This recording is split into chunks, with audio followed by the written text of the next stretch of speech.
అందరికీ నమస్కారం అండి. ఈరోజు మనం చెప్పుకోబోయేది వరమహాలక్ష్మీదేవి శుక్రవారం కదా. ఈ కథ విన్నవారికి దారిద్ర్యం నాశనమయ్యి సుఖ సంతోషాలు, భోగభాగ్యాలు, సిరి సంపదలు కలుగుతాయి. ఎవరైతే ఈ కథ వింటున్నారో లేదా చెప్తున్నారో, ఓంకారం ఇస్తున్నారో వారికి ఆ లక్ష్మీదేవి అనుగ్రహం ఎల్లవేళలా ఉంటుంది. ఈ విషయంలో ఎటువంటి సందేహము లేదు. ఇక మనం కథలోనికి వెళ్దాం. పార్వతీపురం అనే గ్రామంలో ఒక వృద్ధ బ్రాహ్మణుడు ఉంటాడు. ఆయనకి 5 కుమారులు. ఈ 5 కుమారులకు పెళ్ళిళ్ళయ్యి వేరుగా ఉంటున్నారు. వీరిలో 4 మంచి పని కలిగి భార్య పిల్లలతో సుఖ సంతోషాలతో ఉంటున్నారు. కానీ వీరిలో చిన్న కొడుకు 5వ కొడుకు మాత్రం కడు దారిద్ర్యాన్ని అనుభవిస్తున్నాడు.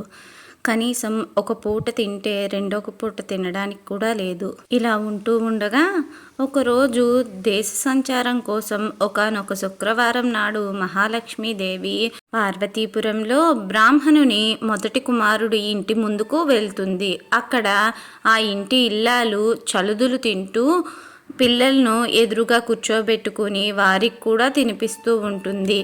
అప్పుడు అమ్మవారు వారిని చూసి, ఏంటిది, ఇల్లు వాకళ్ళు ఊడవకుండా ఇలా పాచి ఇంట్లో కూర్చుని చల్దులు తింటుంది అనుకుని అక్కడి నుండి వెళ్ళిపోతుంది. కొంచెం దూరం వెళ్ళగా వృద్ధ బ్రాహ్మణుని 2వ కొడుకు ఇల్లు వస్తుంది. అక్కడ ఇంటి ఇల్లాలు పేడ పిసికి పిడకలు చేస్తూ ఉంటుంది. ఆ పేడ వాసనకు లక్ష్మీదేవి అక్కడ ఉండలేక మరి కొంచెం దూరం ఎదురకు వెళ్తుంది. అక్కడ 3వ కుమారుడి ఇల్లు వస్తుంది.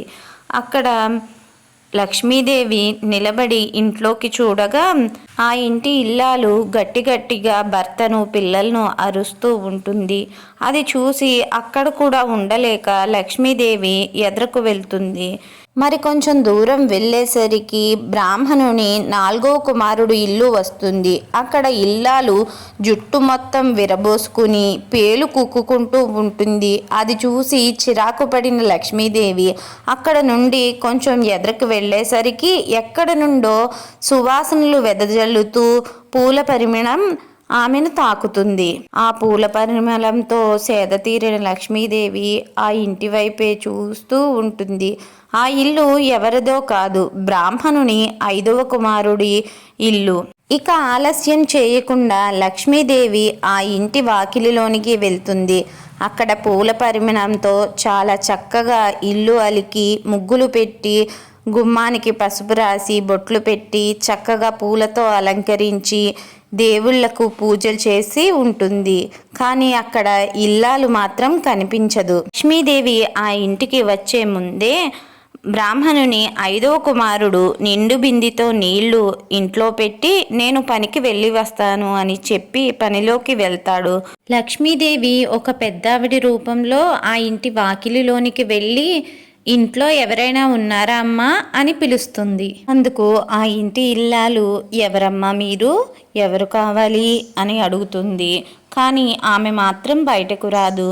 దాంతో లక్ష్మీదేవికి కోపం వచ్చి, ఏంటి ఇంటికి వచ్చిన వారితో ఇలాగైనా ప్రవర్తిస్తారు, కనీసం బయటకు వచ్చి ఏం కావాలో అని తెలుసుకోవాల్సిన జ్ఞానం లేదా అని కోపగించుకుంటుంది. దాంతో బ్రాహ్మణుని 5వ కోడలు ఇలా చెప్తుంది లక్ష్మీదేవితో, అమ్మా, మేము కడు దారిద్ర్యంలో ఉన్నాము, కట్టుకోవడానికి బట్టలు కూడా లేని స్థితిలో ఉన్నాము. నాకున్న ఒక్క చీరను నా భర్త పంచగా కట్టుకుని పనిలోకి వెళ్ళాడు. నాకు కట్టుకోవడానికి చీర కూడా లేదు. అందుకే నేను నా భర్త ఉండగానే నా పనులన్నీ ముగించుకుని నా భర్తకు ఆ చీరని ఇస్తే నా భర్త పంచగా కట్టుకుని పనికి వెళ్ళాడు. కాబట్టి నేను ఇప్పుడు బయటకు రాలేను. నా భర్త వచ్చాకనే బయటకు రాగలను. దయచేసి అర్థం చేసుకోండి అని చెబుతుంది. అది విన్న లక్ష్మీదేవి మిగిలిన 4 కోడల్ని జ్ఞప్తికి తెచ్చుకుని ఓహో అని అనుకుని ఆమెకు కట్టుకోవడానికి ఒక కొత్త పట్టు చీరను ఇస్తుంది. అది కట్టుకుని బయటకు వచ్చిన ఆమెను చూసి, చాలా చక్కగా ఉన్నావు తల్లి, ఇప్పుడైనా నాకు కాసన్ని మంచినీళ్ళు ఇస్తావా అని అడుగుతుంది. అప్పుడు ఇల్లాలు వెంటనే లోనికి వెళ్ళి మంచినీళ్ళు తెచ్చి లక్ష్మీదేవికి ఇస్తుంది. లక్ష్మీదేవి ఆ నీళ్లు తాగి నాకు బాగా ఆకలిగా ఉంది, ఇంట్లో ఏదైనా ఉంటే పెట్టు తల్లి అని అడుగుతుంది. క్షమించమ్మా, నా భర్త వచ్చాక ఆయన తెచ్చిన దానితోనే నేను వంట చేయగలను. మేము కడు దారిద్ర్యంలో ఉన్నాము, దయచేసి అర్థం చేసుకోండి అంటుంది. నేను అంతవరకు ఆగలేను అన్న లక్ష్మీదేవి, సరే నీకు ఏం కావాలో కొట్టుకు వెళ్ళి తెచ్చుకో, నేను తెమ్మన్నానని చెప్పు, ఆ కొట్టువాడి ఇస్తాడు అంటుంది. దానికి ఆమె, అమ్మ నాకు కొట్లో ఇవ్వడానికి డబ్బులు కూడా లేవు నా దగ్గర, కాబట్టి నేను వెళ్ళలేను, నన్ను క్షమించు అంటుంది. అప్పుడు లక్ష్మీదేవి, లేదు లేదు, ఆ సేటుకు చెప్పు నేనిమ్మన్నానని, ఖచ్చితంగా ఇస్తాడు అని చెప్తుంది. అప్పుడు ఆ ఇంటి ఇల్లాలు కొట్టుకు వెళ్ళి సేటుతో కావలసిన సరుకులన్నీ కట్టించుకొని, అప్పుడు సేటుతో మా ఇంటి వాకిలిలో కూర్చుని ఉన్న ఆ పెద్దావిడ వీటికి డబ్బులు ఇస్తానన్నారు, ఆవిడే ఈ సరుకులు తెమ్మన్నారు అని చెప్తాడు. సేటు కూడా ఆవిడ్ని చూసి ఏమీ మాట్లాడకుండా సరుకులను కట్టి ఇస్తాడు.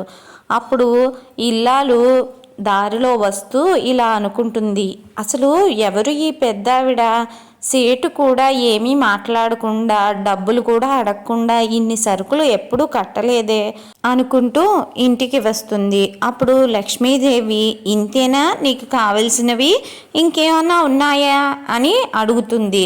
అప్పుడు ఇంటి ఇల్లాలు, నాకు 2 చీరలు, నా భర్తకు 2 పంచెలు ఇప్పించండి అని అడుగుతుంది. అప్పుడు లక్ష్మీదేవి, సరే అని నీకు ఎన్ని చీరలు కావాలంటే అన్ని చీరలు దుకాణానికి వెళ్ళి తెచ్చుకో, నేను ఇమ్మన్నానని చెప్పు, సరేనా అంటుంది. అప్పుడు ఆమె ఆనందంతో 2 చీరలు 2 పంచెలు దుకాణానికి వెళ్ళి తెచ్చుకుంటుంది. చాలా సంతోషం తల్లి, మీరు మాకు చాలా ఉపకారం చేశారు అని ఆనందంతో చెబుతుంది. అప్పుడు లక్ష్మీదేవి, ఇకనైనా వంట చెయ్యి, చాలా ఆకలిగా ఉంది అంటుంది. అప్పుడు ఇల్లాలు గబగబా వంట చేస్తుంది. ఈలోపు బయటికి వెళ్ళిన తన భర్త తిరిగి వచ్చి వాకిలిలో కూర్చుని ఉన్న పెద్దావిడ్ని చూస్తాడు. గౌరవంగా నమస్కరిస్తాడు. తరువాత తన భార్యతో, ఎవరీమే, మన ఇంటి దగ్గర ఏం చేస్తున్నారు అని అడుగుతారు.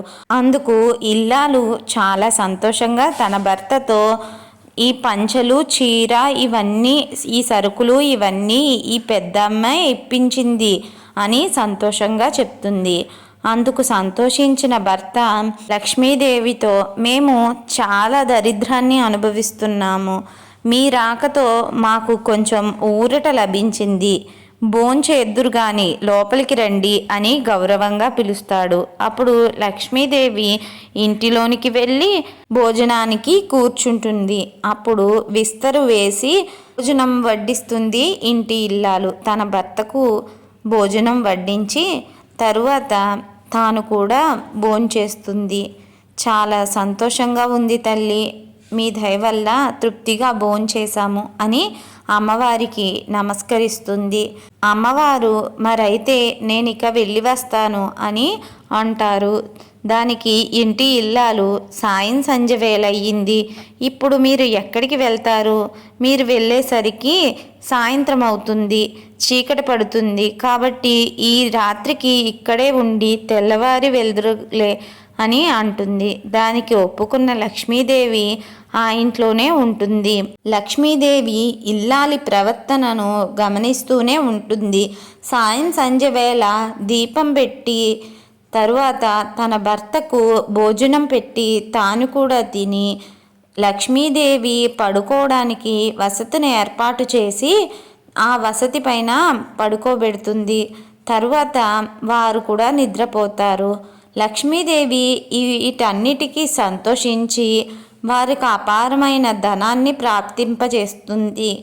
ఆ అర్ధరాత్రి ఎవరి చూడని సమయంలో లక్ష్మీదేవి అక్కడి నుండి వెళ్ళిపోతుంది.